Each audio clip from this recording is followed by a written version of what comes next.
어떤 부부가 부부싸움을 하고는 며칠 동안 서로 말 한마디를 하지 않았습니다. 하루는 남편이 아침 일찍 회사를 출근해야 되기 때문에 테이블 위에다가 메모를 남겼습니다. 아침 5시에 깨워줘, 이렇게 메모를 남겼습니다. 다음날 아침에 남편이 잠재에서 일어나니까 8시가 훨씬 넘었어요.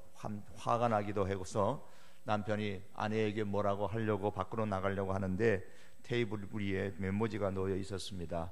5시에요. 어서 일어나세요. 이런 찬바람이 부는 부부들이 혹시 우리들 가운데 없겠지요.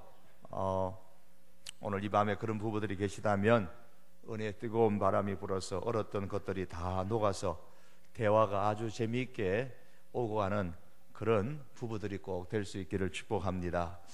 성경은 이렇게 말씀합니다. 우리는 그의 만드신 바라 그리스도 예수 안에서 선한 일을 위하여 지으심을 받은 자니 이 일은 하나님이 전에 예비하사 우리로 그 가운데서 행하게 하려 하심이라는 에베소서 2장 20절의 말씀이 있습니다. 여기에 보면 우리 두 가지를 생각하게 되는데, 우리는 그의 만드신 바라, 우리는 하나님의 피조물이다 라는 말씀이죠. 이것이 무엇을 뜻합니까? 하나님께서 뭔가 계획을 세우시고 우리를 만드셨다는 겁니다. 목수가 문 한 짝을 하나 만들어도 어디에 쓸 건가를 생각하고 만들지 허투루게 만들지를 않습니다. 우리가 바로 그런 존재입니다. 하나님은 우리를 향해서 어떤 뜻을 품고 계십니다. 여러분 한 분 한 분을 향하여서 하나님은 무언가 뜻을 품고 계세요. 두 번째 우리가 생각해 볼 것은, 우리를 향하신 그 하나님의 뜻은 우리가 먼저는 그리스도 예수 안에 있으면서 두 번째는 어떤 선한 일을 하는 겁니다. 이 일은 하나님께서 전부터 예비하신 것이라 이렇게 성경은 말씀합니다. 그런데 그리스도 예수 안에서 내가 무슨 선한 일을 해야 할 것인지에 대한 하나님의 뜻을 내가 잘 모른다는 데 문제점이 있습니다. 여러분 아십니까? 하나님께서 여러분을 향한 뜻, 그걸 확실히 알고 살아가신다면 그분은 대단히 행복한 사람이라고 자신하셔도 될 것입니다. 하나님은 이것을 어떻게 우리로 하여금 알게 하실까요? 빌립보서 2장 13절의 말씀에 보니까 너희 안에 행하시는 이는 하나님이시니 자기의 기쁘신 뜻을 위하여 너희로 소원을 두고 행하게 하신다 그랬습니다. 하나님께서 우리를 향하여 기쁘신 뜻을 품고 계시는데 그것을 이루시기 위해서 우리 마음에 소원을 주신다 그 말씀입니다. 마음에 소원을 품게 만드십니다. 그러므로 하나님의 뜻을 아는 것은 믿음 안에서 품는 관심에서부터 시작되는 것입니다.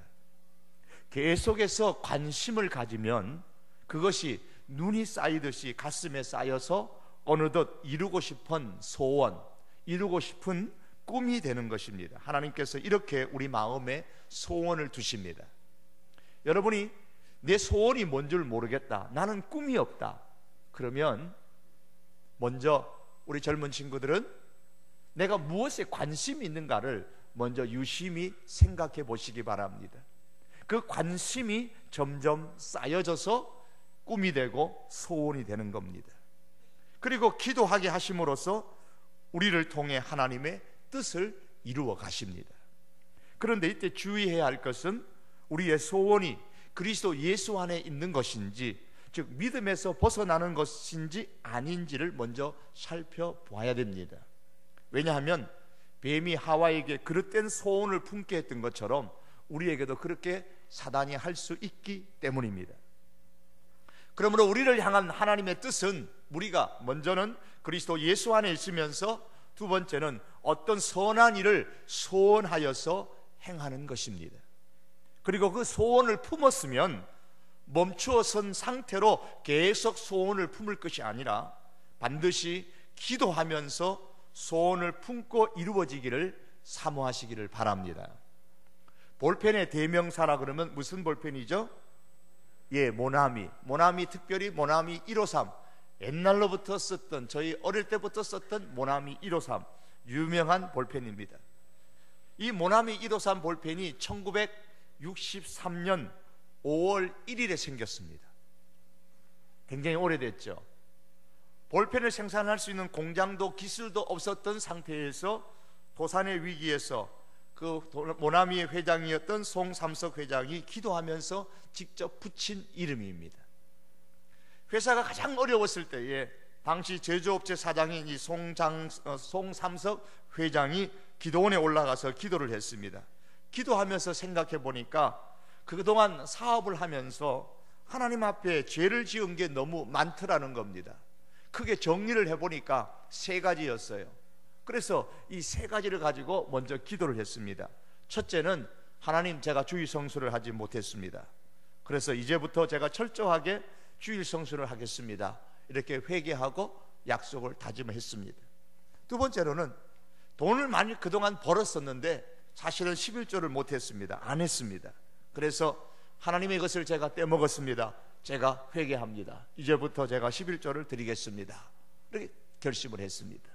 세 번째는, 내가 새벽에 기도를 드리지 못했습니다. 내가 회개합니다. 내가 새벽마다 주님 앞에 기도하겠습니다. 이렇게 결심을 했습니다. 이렇게 회개하고 결심하고 난 다음에 하나님의 말씀을 읽어 내려가는 중에 요한복음 21장 1절에서 14절의 말씀을 읽는 중에 영감을 얻었습니다. 베드로가 예수님이 지시하신 곳에서 그물을 던졌더니 153마리의 고기를 잡았다라는 말씀을 읽었습니다. 그래서 하나님, 제가 모나미 153, 153, 153, 그래서 153, 153이라는 볼펜을 만들겠습니다. 하나님, 이 볼펜이 모든 사람의 손, 아니 전 세계에 있는 모든 사람의 손에 다 들려지기를 원합니다. 기도하고 난 후에 그런 목표를 크게 세웠습니다. 50억 자루가 팔리게 해주세요. 이렇게 하나님 앞에 기도를 했습니다. 망해가는 회사가 볼펜 50억 자루를 판다는 것이 쉬운 일이 아니었을 텐데 나중에 계산해 보니까 50억 자루 이상이 팔렸다고 합니다. 여러분, 기도가 있는 곳에는 하나님께서 일하시고 기도가 없는 곳에는 사람만 일합니다. 기도가 없는 곳은 사단의 잔치집이고 기도가 있는 곳은 사단의 초상집입니다. 이렇게 우리 교회가 이렇게 금요일 저녁에 많이 모였기 때문에 지금 사단은 초상집일 겁니다. 야단 났을 겁니다. 오늘은 고넬료의 영성에 대한 두 번째 시간입니다. 첫 번째는 가정을 신앙으로 양육하라 였습니다. 한번 따라서 해봅니다. 가정을 신앙으로 양육하라. 두 번째가 규칙적으로 기도하라. 규칙적으로 기도하랍니다. 고넬료의 두 번째 영성은 규칙적으로 기도하는 사람이었다는 데 있습니다.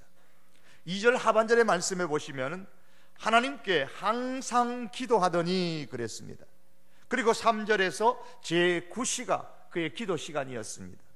30절에서는 제9시 기도를 하는데 그렇게 나옵니다. 그런데 이 제9시라는 것은 유대인들이 하루 3번 기도드리는 전통적인 시간들 중에 한 시간입니다. 이를 볼 때 고넬료는 기도 시간을 정해놓고 기도하는 사람이었다는 것을 알 수가 있습니다. 이것을 성경은 항상 기도하는 사람이라고 표현을 했습니다. 고넬료는 유대인의 기도 시간에 따라서 규칙적으로 기도하는 사람이었습니다. 성경에 보면 베드로도 기도 시간에 성전에 올라갔다고 했습니다. 기도 시간에 올라갔어요. 다시 말하면 기도 시간을 정해놓고 올라갔다, 그 말씀입니다. 규칙적으로 기도하는 것도 베드로의 기도의 습관이었습니다.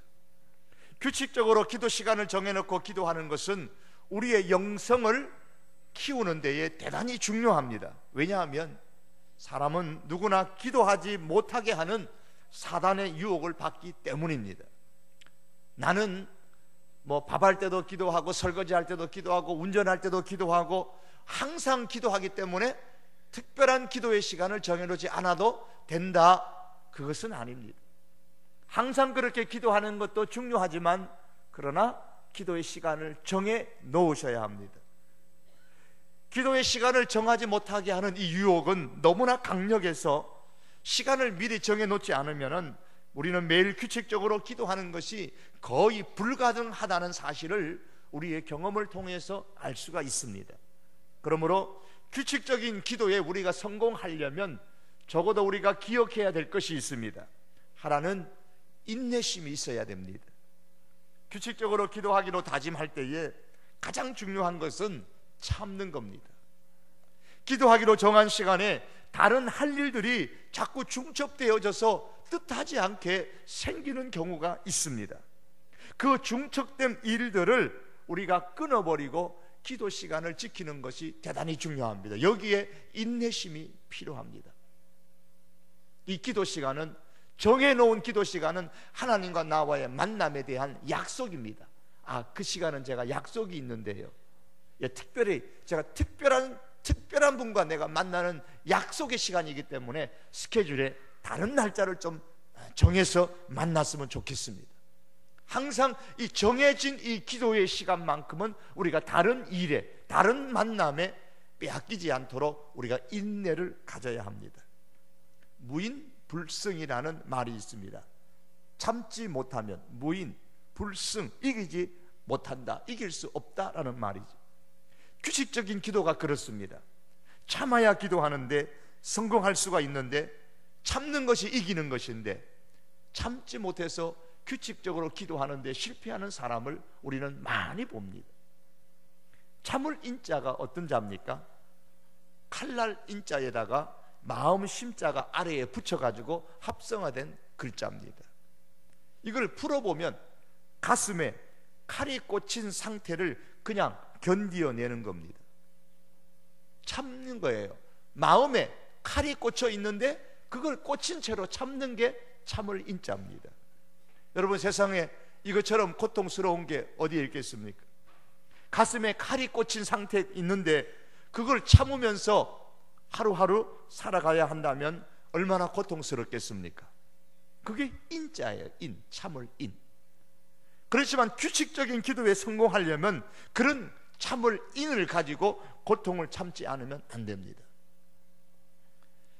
생텍쥐벨이라는 어린 왕자에서 여우의 입을 통해서 친구를 갖고 싶으면 나를 길들여 보라, 이렇게 말하는 내용이 나옵니다. 친구를 갖고 싶으면 나를 길들여 보라. 그래서 어린 왕자가 말합니다. 어떻게 하면 되지? 어떻게 하면 나를 길들일 수가 있지? 묻습니다. 그러자 여우가 말합니다. 인내심이 있어야 한다, 그런 얘기를 합니다. 이 생텍쥐베리는 우정과 사랑에도 가장 필요한 것이 인내심이다, 이 사실을 강조하고 있습니다. 참지 못하면 좋은 우정 어린 친구를 사귈 수 없다는 거죠. 스코틀랜드의 유명한 목회자 가운데 로버트 맥체인이라는 사람이 있습니다. 이분은 23살 때 스코틀랜드의 던디라는 도시에 있는 성 베드로 교회의 담임 목사가 되었고 교인이 약 4천여 명이 넘었습니다.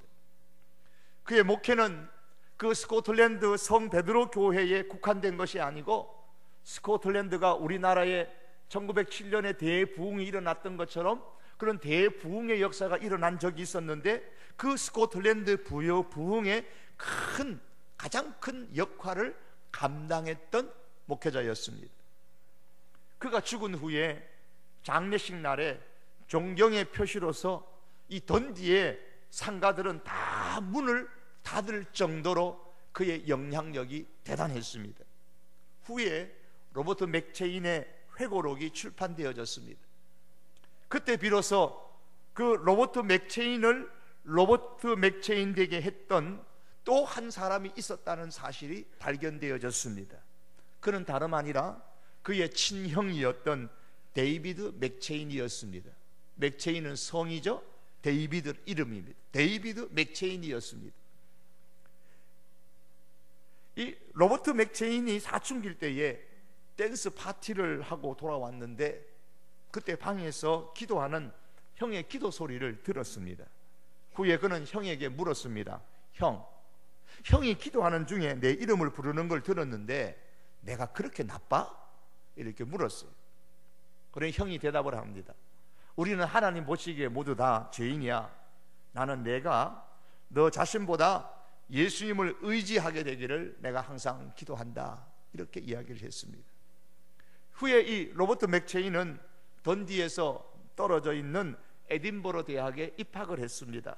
우리로 말하면 서울에서 천안쯤 되는 거리랄까요? 던디에서 에딘버러가 거리가 그 정도쯤 됩니다. 이 로버트가 에딘버러 대학에 다니는 동안에 집에 있었던 형은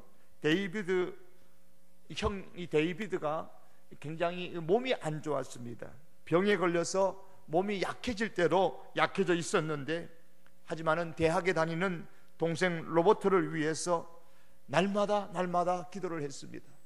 그의 기도가 점점 매일매일 더 뜨거워졌습니다. 그의 병이 몇 달을 계속되어졌습니다. 하지만 그는 여전히 동생 로버트를 위해서 기도하는 것을 쉬지 않았습니다. 형 데이비드는 그 병을 이기지 못하고 결국에는 죽었는데, 그때의 동생의 로버트의 나이가 18살이었습니다. 데이비드가 죽은 날부터 영적인 서광이 처음으로 동생 로버트의 가슴 속에 비춰졌습니다. 결국에 그는 형이 죽은 지 1년도 못 되어서 에딘버러 신학대학에 들어갔습니다. 로버트 맥체인이 죽은 이후에 그의 회고록을 쓴 사람이 이렇게 말했습니다. 데이비드의 동생 로버트를 위한 충실한 기도가 없었더라면 스코틀랜드는 가장 위대한 목사 거룩한 로버트 맥체인을 얻지 못했을 것이다. 형의, 동생을 위한 그 형의 끊임없는 규칙적인 기도가 동생 로버트 맥체인을 스코틀랜드의 부흥을 일으키는 산파 역할을 감당하는 거룩한 하나님의 목회자로 키웠다는 것입니다. 질병으로 매우 힘든 가운데서도 인내하면서 동생을 위한 형의 그 규칙적인 기도가 동생을 스코틀랜드의 신앙부흥을 일으키는 주역으로 만들었던 것이라 오늘 그의 회고록에서 기록한 것을 봤습니다. 하나님께서 내 마음에 주신 소원을 기도의 제목으로 하나님께 올려드리는 데에는 규칙적으로 기도하는 것이 필요합니다. 그리고 그 규칙적인 기도가 성공하기 위해서는 인내가 있어야 됩니다. 우리가 한 달을 규칙적으로 기도하는 것 어쩌면 쉬울 수 있을는지 모릅니다. 그러나 1년을 규칙적으로 기도한다는 것 쉬운 게 아닙니다. 인내심을 가져야 합니다. 인내심이 규칙적으로 기도할 수 있도록 만들어줍니다. 또한 규칙적으로 기도하려면 기도 응답을 확신해야만 합니다. 3절과 4절의 말씀에 보시면 하루는 제9시쯤 되어 환상 중에 밝히 봄에 하나님의 사자가 들어와 이르되 고넬료야 내 기도와 구제가 하나님 앞에 상달되어 기억하신 바가 되었다 그랬습니다. 기도가 응답되었다는 것이죠. 31절의 말씀에 보시면 하나님이 내 기도를 들으시고, 하나님께서 고넬료의 기도를 들으셨다고 말씀합니다. 고넬료의 기도를 하나님께서 들으시고 응답하셨습니다. 기도에 대한 하나님의 응답은 의심할래야 의심할 수가 없습니다. 왜냐하면 은혜와 사랑이 풍성하신 하나님의 본성 때문에 그렇습니다. 이런 이야기가 있어요. 한 번은 아테네 원로원이 옥외에서 회의를 한 적이 있었습니다. 원로들이 둥그렇게 모여 앉아서 서로 이제 중요한 이야기를 나누고 있었을 때에 독수리에게 쫓긴 제비 한 마리가 원로들이 앉아있는 곳 위를 날아다니다가 독수리에게 먹이가 될 위기에 처하게 되니까 이 제비가 무작정 한 원로원의 가슴에 이렇게 내려앉았습니다. 이때 이 원로원이 거칠고 몰인정한 성격의 소유자였기 때문에 제비를, 자기 가슴에 앉은 그 제비를 잡아다가 바닥에 내동댕이 쳐서 밟아 죽여버렸습니다. 재수 없다고. 그러자 원로원 전체가 떠들썩하게 일어나서 자기를 믿고 자기 품에 앉은 그 미물을 구해주지 않은 사람은 원로원에 들어올 자격이 없고 아테네 시민으로 불릴 자격도 없고, 그래서 그는 원로원에서 쫓겨낼 뿐만 아니라 사형에 처해야 한다고 만장일치 가결을 했던 사건이 있었다고 합니다. 그러니까 제비 한 마리 죽였을 뿐인데 너무한 것 아니냐, 그런 마음이 들 수도 있을 겁니다. 하지만 제비 한 마리가 아니라 그 사람의 마음입니다. 제품에 있는 제비 한 마리도 돌보지 않는 사람이 어찌 원로원이 되어져서 아테네 시민을 돌볼 수 있겠느냐는 것이죠. 그런 사람은 오히려 원로원이 아니라 아테네 시민으로서도 수치라 그렇게 여겼던 것입니다. 그렇다면 풍성한 은혜와 사랑을 본성으로 갖고 계신 하나님께서 사나운 독수리 발톱을 피해서 자신의 품속으로 힘겹게 날아든 그 가벼운 가엾은 그 비둘기 한 마리를 잡아다가 땅바닥에 내 동댕이 치시겠습니까? 하나님은 그렇지 않으십니다. 하나님께서는 약속하십니다. 절대로 그런 일은 없을 것이라고. 너는 내게 부르짖으라. 내가 내게 응답하겠고 내가 알지 못하는 크고 은밀한 일을 내게 보이리라. 기도는 은혜와 사랑이 풍성하신 하나님의 품으로 날아 들어가는 행동과 같은 거예요.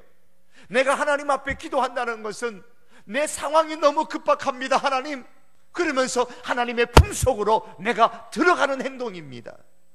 하나님께서 그 품 안으로 들어온 우리의 기도를 들으시고 응답해 주시지, 그러한 은혜와 사랑을 본성으로 갖고 계시는 분이십니다. 그러므로 기도 응답의 확신을 가지고 규칙적으로 기도하시기를 바랍니다. 또한 과거에 하나님의 아들을 우리를 위해서 내어주신 하나님께서 그렇게 은혜로운 일들을 행하셨는데 어찌 우리의 기도에 응답하지 않으시겠습니까? 십자가에서 뚝뚝 흘리시는 그 예수님의 그 보혈은 곧 우리의 기도에 응답해 주신다는 확실한 증거인 겁니다. 이것을 로마서 8장에서는 이렇게 말씀하셨습니다. 자기 아들을 아끼지 아니하시고 우리 모든 사람을 위하여 내어주신 이가, 내어주신 하나님이 어찌 그 아들과 함께 모든 것을 우리에게 은사로 선물로 주지 아니하시겠느냐. 아들을 아끼지 않고 주셨습니다. 십자가에 뚝뚝 피를 흘리도록 하셨던 그 하나님께서 어찌 우리들의 기도에 응답하지 않으시겠습니까? 기도해도 소용이 없다고 생각하는 것은 예수님의 십자가의 은혜를 무시하는 것입니다. 독생자를 십자가에서 피 흘리게 하셨던 하나님은 반드시 우리의 기도를 무시하지 아니하시고 응답하십니다.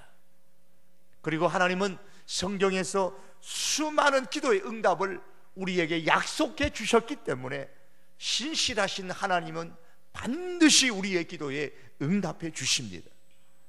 시편 147편 2절에 보시면 이런 말씀이 나옵니다. 들짐승과 우는 까마귀 새끼에게 먹을 것을 주시는도다.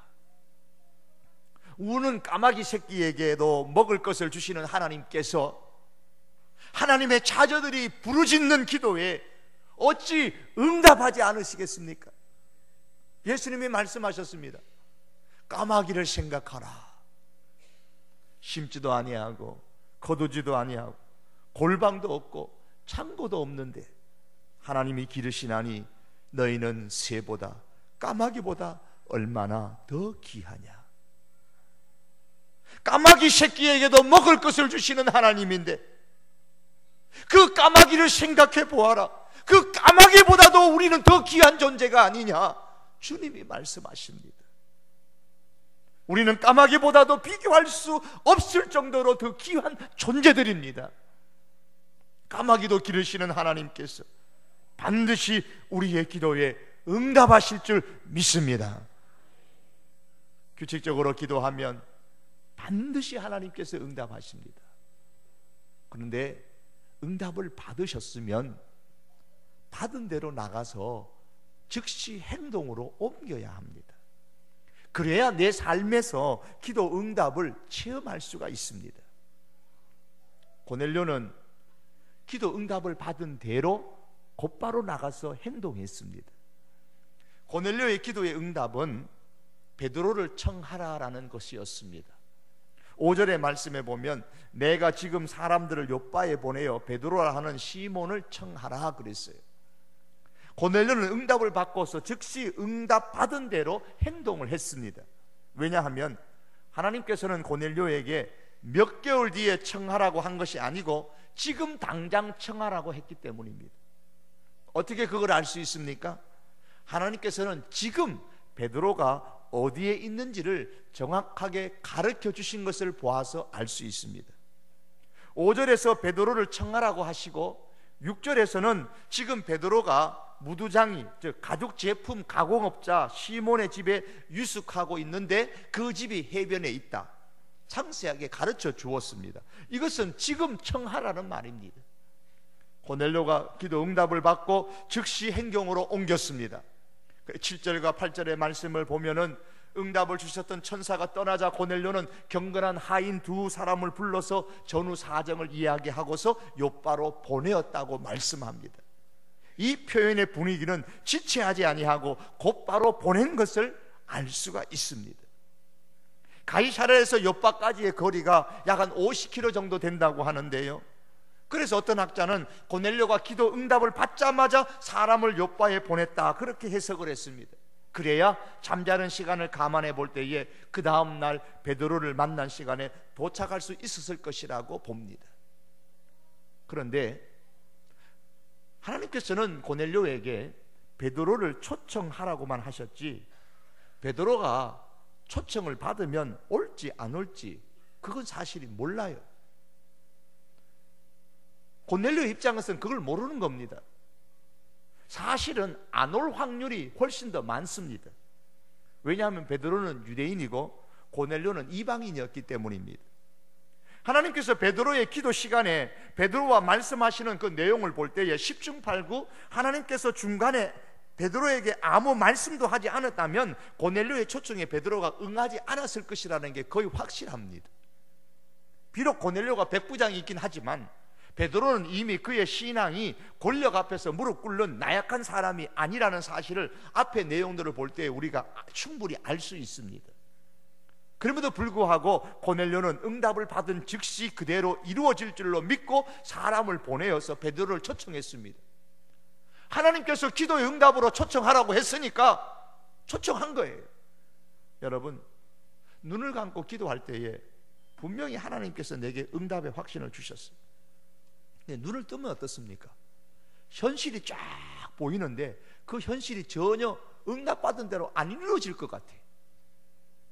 그런 응답들이 얼마나 많습니까? 그죠? 그럴 때에 응답은 주셨지만 눈 뜨고 보니까 현실적으로 안 될 것 같아요. 그래서 행동을 하지 않는 사람들이 많습니다. 응답은 그냥 약속일 뿐입니다. 그 약속이 내 손안에 들어오고 내 삶에서 이루어지는 것을 경험하려면 응답받은 대로 행동을 하셔야 합니다. 그것도 즉시 행해야 합니다. 왜냐하면 시간을 끌면 끌수록 사단이 행동하지 못하도록 온갖 방해를 다 하기 때문에 그렇습니다. 만일 우리가 응답을 받은 대로 즉시 행동으로 옮기면 그때부터 정말로 바빠지는 것은 누구겠습니까? 우리가 아니고 하나님이 바빠지십니다. 보십시오. 고넬료가 응답을 받자마자 베드로를 초청하려고 사람을 보냈습니다. 그러자 하나님께서 어떻게 움직이셨습니까? 하나님께서 보실 때에 그대로 두었다가는 베드로가 고넬료의 초청에 응하지 않을 것이라는 것을 아시고서 급히 이번에는 베드로가 기도하는 시간에 베드로에게 하나님이 임하셨습니다. 그 내용이 9절에서 16절의 내용인 겁니다. 그래서 유대인들이 먹지 못하는 온갖 새, 온갖 짐승들 보자기를 베드로에게 주고 베드로가 안 먹으려고 그러니까 먹어라, 안 먹습니다, 먹어라, 내가 깨끗하다고 했는데 왜 안 먹느냐? 그리고 보자기가 다시 하늘로 올라가는 환상을 베드로에게 보여주시고, 그러고 난 이후에 19절과 20절의 말씀에 보면 성령이 베드로에게 임하셔서 말씀합니다. 두 사람이 너를 찾아올 테니까 의심하지 말고 같이 가라, 이렇게 말씀하십니다. 내가 그들을 보내었으니까 따라가라는 겁니다. 마침 그때에 그 말이 끝나고 나자 두 사람이 베드로를 찾아온 겁니다. 그래서 베드로가 두말하지 아니하고 고넬료의 초청에 응해서 고넬료의 집에 갔던 겁니다. 하나님께서 아주 바쁘게 움직이셨어요. 고넬료가 기도 응답을 받은 대로 즉시 행동으로 옮기니까 응답의 약속대로 이루어 주시기 위하여서 하나님께서 움직이시는 겁니다. 그것도 바쁘시게 움직이셨어요. 기도 응답의 약속을 받았음에도 불구하고 과연 현실적으로 이것이 이루어질까 의심하고 뒤로 자꾸 미루면은 하나님의 약속을 이루어 주시는 데에 하나님은 느긋하실 겁니다. 여러분, 참으로 은혜를 원하십니까? 마음의 품은 소원을 이루시기를 참으로 원하십니까? 먼저 그 소원이 믿음에서 어긋나는 것은 아닌지를 살펴보셔야 되고, 그리고 어긋나지 않는 것이라면 그 소원을 기도의 제목으로 삼아서 규칙적으로 기도를 드리셔야만 합니다. 그리고 기도의 응답을 받았으면 그 소원이 내 삶에서 이루어질 수 있도록 열정을 품고 곧바로 행동하시기를 바랍니다. 그러면 하나님께서는 나보다 먼저 급하게 가셔서 일이 되도록 만들어 놓으십니다. 때로는 하나님께서 내가 여기서 기도하지만 미국까지 가셔서 하나님께서는 일하실 것이고, 내가 여기서 기도하지만 하나님께서는 저 대전이나 부산이나 저 광주나 저 밑에 땅끝 목포에 이르기까지 가셔도 하나님께서는, 제주도까지 달려가셔도 하나님께서는 내가 기도한 대로 응답될 수 있도록 하나님께서 일하실 것입니다. 사랑하는 성도 여러분, 우리는 지금 온가족 특별 금요 기도회를 하고 있습니다. 오늘 제목이 규칙적으로 기도하라입니다. 4월 한 달 동안 온가족 특별 금요 기도회를 하는 것은 규칙적인 기도의 사람이 되도록 하기 위한 겁니다. 그것이 가정을 살리는 것이고 그것이 교회를 살리는 것임을 확신하기 때문입니다. 4월 한 달 동안은 물론이겠지만은 이번을 기회로 해서 규칙적으로 기도하는 그 습관을 키울 수 있기를 바랍니다.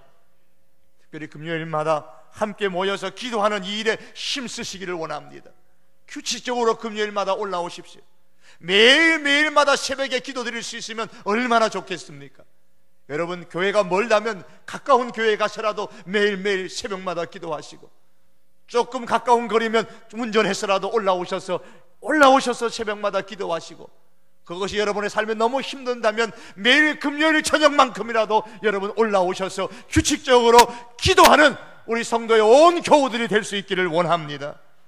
규칙적인 기도를 하는 중에 내 자신뿐만 아니라 가족과 형제들을 위해서 많이 기도할 수 있기를 바랍니다. 하실 때에 인내심을 가지고 규칙적으로 기도하십시오.